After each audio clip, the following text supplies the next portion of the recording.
Aku akan bercerita sedikit ya tentang pesugihan yang ada di Jawa Barat, yaitu pesugihan Gunung Sindur.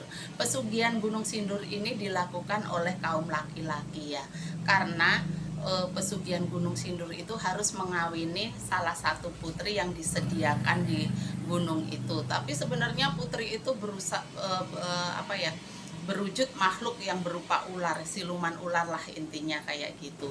Dan pesugihan itu akan berakhir jika putri yang dikawinin itu mengandung ataupun hamil seperti itu. Maka si laki-laki yang mencari pesugihan itu akan diambil untuk mengasuh anaknya dan bekerja di Gunung Sindur sebagai upah setelah diberi kekayaan oleh penghuni Gunung Sindur ya.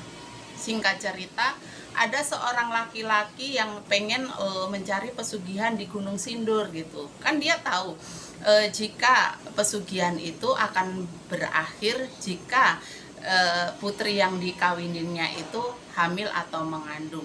Maka sebelum mencari pesugihan ke Gunung Sindur, dia pergi dulu ke dokter untuk melakukan vasektomi agar dengan tujuan setelah mendapatkan kekayaan dari Gunung Sindur, perjanjian itu tidak akan pernah berakhir karena karena udah vasektomi tentunya putri siluman itu tidak akan pernah hamil ya gitu. Maka pergilah ia ke Gunung Sindur dan berhasillah dia mencari kekayaan itu. Setelah bertahun-tahun lamanya melakukan pesugihan itu, mungkin sang putri siluman itu merasa ya, kok aku nggak hamil-hamil gitu, kenapa gitu kan. Mungkin dia juga udah bosen ya sama laki-laki yang mencari pesugihan itu. Terlalu lama, biasanya baru berapa tahun gitu dia udah hamil, jadi udah berakhirlah perjanjian pesugihan itu gitu kan. Mungkin karena putri siluman itu mungkin juga menyelidiki lama-lama gitu, kenapa saya nggak hamil-hamil gitu kan. Makanya mungkin dengan cara apapun sang putri siluman itu berusaha gitu untuk supaya perjanjian itu cepat berakhir. Mungkin ya di dunia siluman juga ada kali kata-kata selingkuh gitu ya. Maka sang putri siluman itu mungkin berselingkuh sama orang lain gitu. Jadilah dia bilang ke pria yang mencari pesugihan itu bahwa dia udah hamil, maka perjanjian itu harus sudah berakhir gitu.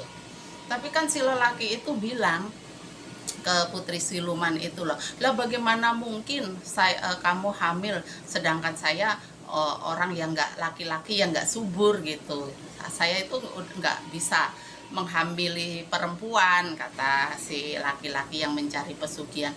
Terus gimana, kamu mau tes DNA, kata sang putri siluman itu ya. Jadi si laki-laki, iya ayo mau tes DNA di mana, sedangkan kamu aja kan nggak kelihatan, kata nggak bisa bercampur dengan manusia gitu kan. Nggak, pokoknya kita harus membuktikan bahwa ini benar anak kamu, kata sang putri siluman. Karena juga udah bosen sama laki-laki itu ya, udah puluhan tahun nggak juga kunjung hamil gitu. Tapi akhirnya juga sang laki-laki yang mencari pesugihan itu alhamdulillah ya bisa lolos, karena dia benar-benar bukan bapak dari anak putri siluman itu. Tapi setelah ditinggalkan putri siluman itu ya tidak dicariin lagi harta kekayaannya, lama-lama juga jatuh miskin dan sakit-sakitan.